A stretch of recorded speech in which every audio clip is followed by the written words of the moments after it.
अस्सलाम वालेकुम दोस्तों। नादरीन, रूस के बाशिंदे खौफ के मारे थर-थर कांप रहे थे। मशरिक की समझ से घुड़सवारों का एक बड़ा लश्कर तेजी से रूस की तरफ बढ़ रहा था। रूसी फौज ने उनका सामना करते हुए बुरी तरह शिकस्त खाई। जितने भी गांव, कस्बे और शहर उस लश्कर की जद में आए वो सब के सब तबाह हो गए। आखिरकार रूस का सिर्फ एक ही सूबा इस लश्कर के शिकंजे में आने से बच गया और ये नोवगोरोड का सूबा था। वहाँ के एक खौफजदा मौरिख ने लिखा कि रूस पर ऐसे कबायली हमलावरों का सैलाब टूट पड़ा जिनके बारे में हमें न तो मालूम है कि वो कौन है और न ही कि वो कौन सी ज़बान बोलते हैं। रूस पर हमला करने वाले ये घुड़सवार दरअसल मंगोल थे। उनका आबाई इलाका वस्ता और शमाल मशरकी एशिया में वाक़या वो मैदानी इलाका है जो आज तक मंगोलिया कहलाता है। 13वीं सदी के शुरू में मंगोलों ने एशिया से यूरोप तक एक वसी इलाके पर कब्जा जमा लिया। महज 25 साल के अंदर अंदर उनके काबू में इतना बड़ा इलाका आया जितना कि रूमी सल्तनत 400 साल में मगलूब नहीं कर पाई। जब मंगोल सल्तनत अपने अरूज पर थी तो उसने कोरिया से हिंद तक और साइबेरिया से इंडिया तक राज किया। इंसानी तारीख में किसी और सल्तनत ने इसी पैमाने के मतवातर इलाके पर हुक्मरानी नहीं की। मंगोल सल्तनत के बारे में सीख कर न सिर्फ एशिया और यूरोप की तारीख के बारे में हमारा इल्म बढ़ता है बल्कि खुदा के कलाम में पाए जाने वाले कई सच्चाइयों की तस्दीक भी होती है। मिसलन ये कि हुक्मरानों की शान व शौकत महज थोड़ी ही अरसे के लिए होती है। इंसान दूसरों पर हुकूमत करके उन पर बुला लाता है। इसके अलावा पाक साहित्य में सल्तनतों को अक्सर जंगली हैवानों से तशबीह दी गई है क्योंकि वो जानवरों की तरह दूसरी कौमों पर हमलावर होते थे। मंगोल कौम ऐसी खाना बदोश कबीले पर मुश्तमिल थी जो माहिर घुड़सवार थे और जो मवेशी पालने के अलावा शिकार और तिजारत करने से भी अपना गुजर सफर करते थे। उस जमाने में ज्यादातर कौमों में सिर्फ फौजी ही जंगबाजी सीखते थे जबकि मंगोलों का तकरीबन हर मर्द जिसके पास घोड़ा होता एक जोरावर जंगजू और माहिर तीरंदाज था। हर कबीले का अपना अपना सरदार होता था जिसे खान का लक़ब दिया जाता था। कबायली हर सूरत में अपने सरदार के वफादार रहते थे।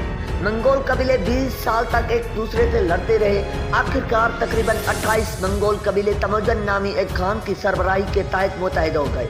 बाद में तुर्क मुसलमान भी इस इत्तेहाद में शामिल हो गए। उन तुर्क कबीलों को तातार कहा जाता था। इसलिए जब मंगोल और तातार लश्करों ने यूरोप का रुख किया तो वहाँ उन्हें मजमूई तौर पर तातार या तारतार कहा जाने लगा।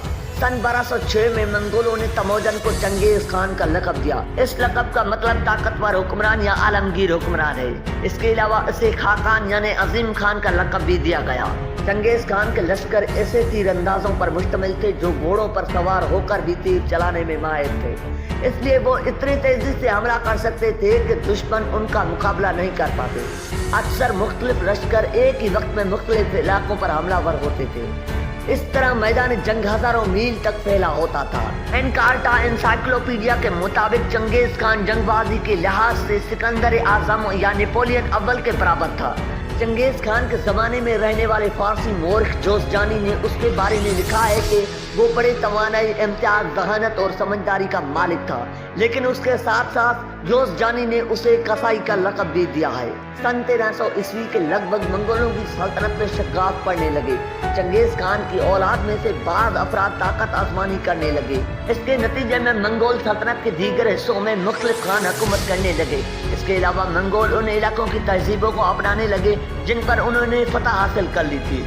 चीन में भी किबलाई खान की औलाद एक दूसरे से ताकत आजमाई करने की वजह से अपना अख्तियार खोने लगी। चीनी लोग नाकिस हुक्मरानों, करप्शन और खराज के बोझ से उकता गए थे।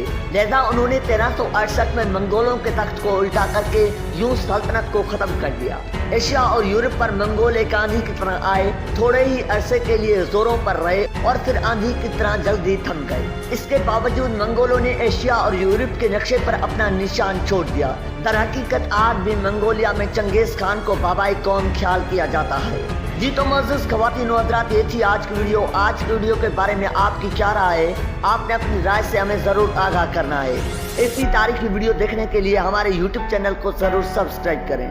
मिलते हैं एक न्यू तारीख वीडियो के साथ। तब तक के लिए अपना और अपने प्यारों का ख्याल रखिएगा। अल्लाह निगहबान।